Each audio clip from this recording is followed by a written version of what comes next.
విద్యార్థులలో సృజనాత్మకతను పెంపొందింపజేయటానికి, సంగీత నాట్య రంగాలలో అద్భుతంగా రాణించటానికి, లలిత కళల్లో చక్కటి పురోభివృద్ధిని సాధించటానికి నాదబ్రహ్మ మంత్రం అద్భుతంగా ఉపకరిస్తుంది.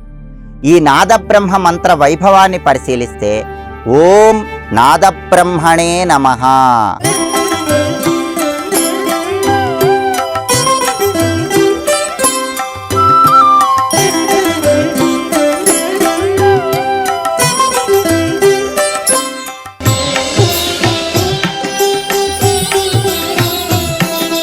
ఈ మంత్రానికి ప్రారంభంలో సృష్టికి సంబంధించిన ఒక అద్భుతమైన ఆవిర్భావ వైభవం దాగి ఉంది.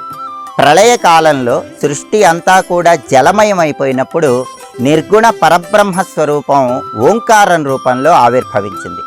ఆ ఓంకారం నుంచే సమస్త విశ్వము ఆవిర్భవించిందని వేదాలు పురాణాలు తెలియజేస్తున్నాయి. అయితే సృష్టిలో ఓంకారం ఆవిర్భవించగానే ఆ ఓంకారం నుంచి ఒక నాదం బయటికి వచ్చింది.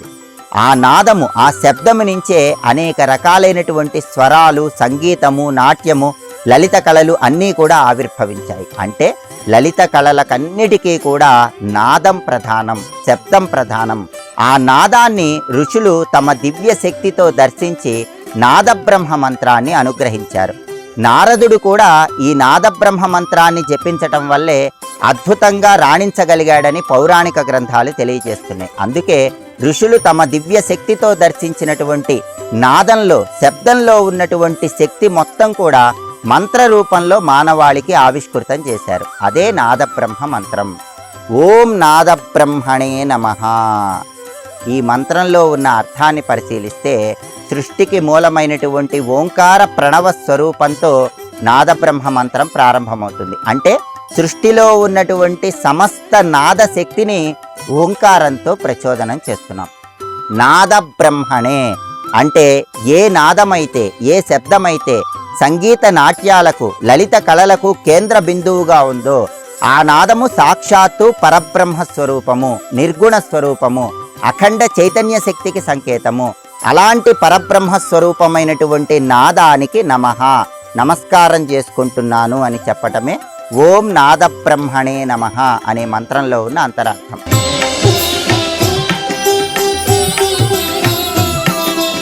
ఈ రోజుల్లో చాలామంది పిల్లలు కంప్యూటర్ల వల్ల కానీ, లేదా సెల్ ఫోన్ల వల్ల కానీ, టీవీల వల్ల కానీ ఏకాగ్రత తగ్గిపోతూ లలిత కళల పట్ల ఆసక్తి చూపించటం లేదు. పిల్లలలో సృజనాత్మకత క్రమక్రమంగా తగ్గిపోతోంది. పిల్లలలో సృజనాత్మకతను పెంపొందింపజేయటానికి, కళారంగంలో పిల్లలు రాణించేలాగా చేయటానికి ఈ నాదబ్రహ్మ మంత్రం అద్భుతంగా ఉపకరిస్తుంది. అందుకే సంగీత నాట్య రంగాల్లో కానీ, లలిత కళల్లో కానీ పిల్లలలో ఎలాంటి ప్రజ్ఞా పాఠవాలు ఉన్నా సరే ఆ ప్రజ్ఞా పాఠవాలు వెలికి తీయటానికి ఈ నాదబ్రహ్మ మంత్రం అద్భుతంగా ఉపకరిస్తుంది.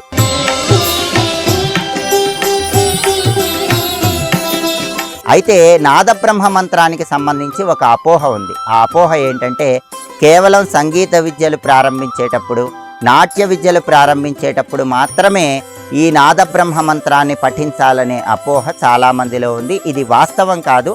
ఎవరైనా సరే కళల పట్ల ఆసక్తి కలిగిన వాళ్ళు, సంగీతంలో కానీ నాట్యంలో కానీ ఆసక్తి ఎక్కువగా ఉన్నవాళ్ళు ప్రతిరోజు కూడా ఈ నాదబ్రహ్మ మంత్రాన్ని జపించుకోవచ్చు.